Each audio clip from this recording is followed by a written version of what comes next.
Channel 1 বা এই যে এগুলোর মধ্যে হবে, ইসলামিক টিভি, দিগন্ত টিভির মধ্যে হবে। একটু আগে কোন হত্যা কোন সময় গোপন রাখা যায় না। 71 সালে যুদ্ধপতিরা, এটা আমি মানি।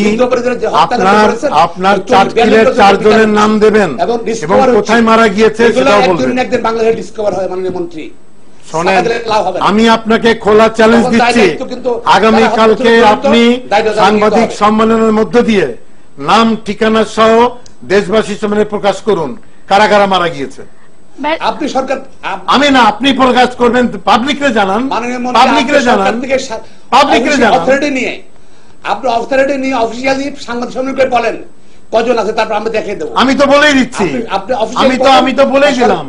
আপনি বলেন, আপনি প্রমাণ করবেন, আমার তো কোনো অসুবিধা নাই। বেগম খালেদা জিয়া প্রকাশ্য তালিকা নিয়ে উনি আগামীকালকে বিকাল 4টায় উনি তালিকা দিয়ে জনগণকে বলবেন এই মানুষগুলো মারা গিয়েছে এবং সেই মানুষগুলো মারা গিয়েছে তাদের বাপ মার ঠিকানা দেখুন। আমি দেখাচ্ছি, কাগজ দেখাচ্ছি, নিশ্চয়ই দেখা যাচ্ছে কিনা আমি জানি না। দেখা যাচ্ছে, দেখা যাচ্ছে। কি দেখাচ্ছে? লাশের অবস্থা দেখুন। কি কটা লাশ? এগুলো লাশের অবস্থা হয়েছে। এই ছবিটা নিয়ে ফেসবুকে একটা প্রচারণা চালানো হয়েছে, এটি একটা ফেক ছবি। নিচে আপনারা মিথ্যাচার করছেন। দেখুন, দেখুন, আপনি পুলিশের গাড়ির নিচে লাশ দেখুন। কোন দিকে লাশ? এখানে 12টা লাশ আছে। এখানে কোন দিকে? আপনি ঘুরেছেন? পুলিশের আপনার তো নিখোঁজ শব্দ দেন না, তালিকা দেন, অসুবিধা তো নাই। আপনি এইভাবে ছবি দেখেন না। আপনারা গেলাপের ছবি সাইদের মুক্তির জন্য করেছেন। আপনারা হচ্ছে সেই লোক, আপনারা গেলাপের ছবি দেখিয়েছেন।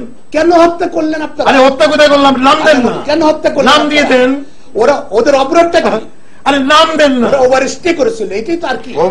মাহবুবুদ্দিন খোকন এবং তথ্যমন্ত্রী, আমাদের একটা বিরতি নিতে হবে, আমাকে একটা বিরতি নিতে হবে। বিরতির পর আমরা আবারও ফিরে। ফটোগুনা তথ্যমন্ত্রী আজকে এত স্বপ্নে চলে গেছেন, বাঙালি আর হাইতের লোকজনের মধ্যে পার্থক্য করতে পারছে না।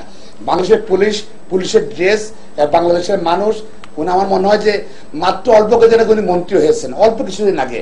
আর হয়তো আর 25-এ সরকারের মাননীয় অর্থমন্ত্রী বলেছেন 25শে অক্টোবরে সরকার পদত্যাগ করবে। কেন এত বিভোর হওয়ার দরকারটা কি আপনার? আপনি যে ভাষায় কথা বলেন,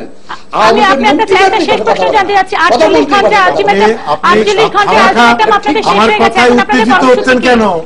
আপনি ফেসবুকে মিথ্যা কথা বললেন কেন? হাইতির ভূমিকম্পের ছবি কেন দেখালেন? মিথ্যা ছবি দেখালেন। বাংলাদেশের এই যে হত্যাযোগ্য যেখানে চালিয়েছেন আপনারা, আমাদের আলোচনাটা কন্টিনিউ করতে পারছি না, আমাদের সময় শেষ, আমাদের সংবাদ আপনি কালকে পত্রিকা দিয়ে